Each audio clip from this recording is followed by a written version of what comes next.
Okay, today I'm going to talk about a subject that I've always tried to avoid, and so many times I've managed to succeed, but it seems there are a lot more people who keep on asking.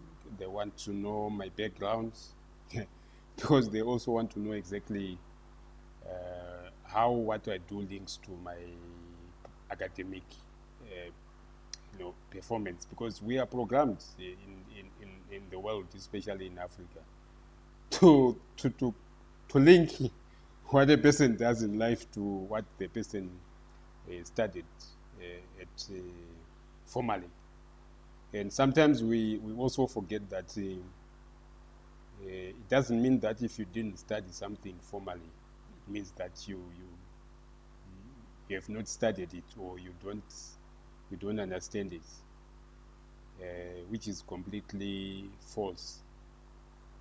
Because for me and for others who are into the 21st century thinking, the most important thing that you get when you go to school is not the actual content, it's the skills, the learning skills, the ability to think, to read, to analyze, to make sound conclusions about a topic or an issue. So, which means that even after you have completed your degrees, you can still study any subject that you want and still become pretty competent, as long as it's not something that is probably practical and dangerous. So I wouldn't say, for example, I would go and study medicine by myself and then claim to be a medical doctor and start practicing, because I know in that area there will be risks involved, and that would be very careless. But in most of these intellectual subjects like leadership, management, business, uh, anyone can do that, can study any subject, can go and buy books from libraries or from bookshops, and then you can study on your own, write your own notes, even critique what you write yourself, because you've been taught how to describe, to analyze, to criticize, to do everything. So becomes a question of choice. But that's a bit of digression. But my background academically is what you see on the screen. My MSc in environmental technology, which is about more or less to do with the environmental protection. That's mainly what technology is used to for environmental technology. So we are protecting the environment from pollution, and also making sure that we manage the impact of pollution.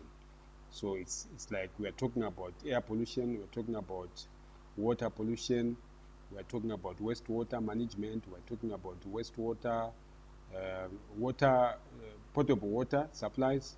We're also talking about the managing of our emissions, including gaseous emissions. That's what we talk about when we talk about climate change.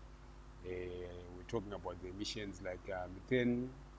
We're talking about global warming emissions, including methane, carbon dioxide, and others. So, yeah, and then we also talk about project management, which I took at the MSc Environmental Technology course, and then biological sciences, where I studied geography. I did biological sciences themselves. I did geology, and I also did chemistry. So for me, unfortunately, because you can see from what I studied that I studied a lot of different disciplines, so I wouldn't it wouldn't help anybody, even myself, to call myself one specific title, to give myself a title. Yes, sometimes I use these titles professionally, like when I meet other people in engineering. I talk about environmental engineering because that's what I did at university level, MSc level. Environmental technology is about engineering, science and engineering. And then I would call myself a geologist because I did geology, as part of my first degree. I would call myself a biologist because I also studied biological sciences to university level. I could call myself an ecologist because I also studied ecology and also worked as an ecologist at some point. I would call myself a hydrogeologist because I also studied groundwater and I've got some background experience in groundwater, actual technical aspects. I could call myself so many other titles depending on what I want to do. But so that's why I say for myself, the best description I give about myself and what I do is basically two things: solutions development and also problem solver. So I develop and provide solutions in different areas and also then I solve problems. Environmental, personal, business, economic, organizational. So yeah, that's what I do, and so that's, I think as a summary, this is what I would want to say. So I'm a consultant, I'm also an advisor. I also provide training, especially on peak performance training for in different areas. I develop solutions, training solutions, because I'm also a certified trainer. I'm a certified neuro-linguistic programming practitioner, the science of peak performance and all the things to do with how to manage your brain so that you get the best possible results from your own brain. So that's what NLP is all about. And then other small courses, GIS, meta strategy, resultology, and peak performance. So these are all the things that I use to develop solutions and also to provide solutions and to solve problems. I hope I've tried to explain myself. I'm not a specialist, I'm a generalist. That's why I'm more comfortable being in strategy, because most people, they think that strategy is a specialist discipline. Strategy is not a specialist discipline.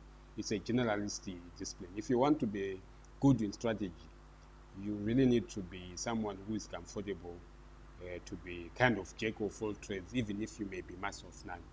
Because when you are dealing with strategy, you are dealing with a very different elements and pieces that you have to bring together to produce a solution that will produce a result. That's all what strategy is all about. So that's why I say, if you are not someone who is broad, who is not willing to dabble into so many different disciplines and knowledges, it will be very difficult to become very good at strategy and meta strategy. Plus 26377444743 and my email personal simon@gmail.com or simon@nhbse.com. Thank you.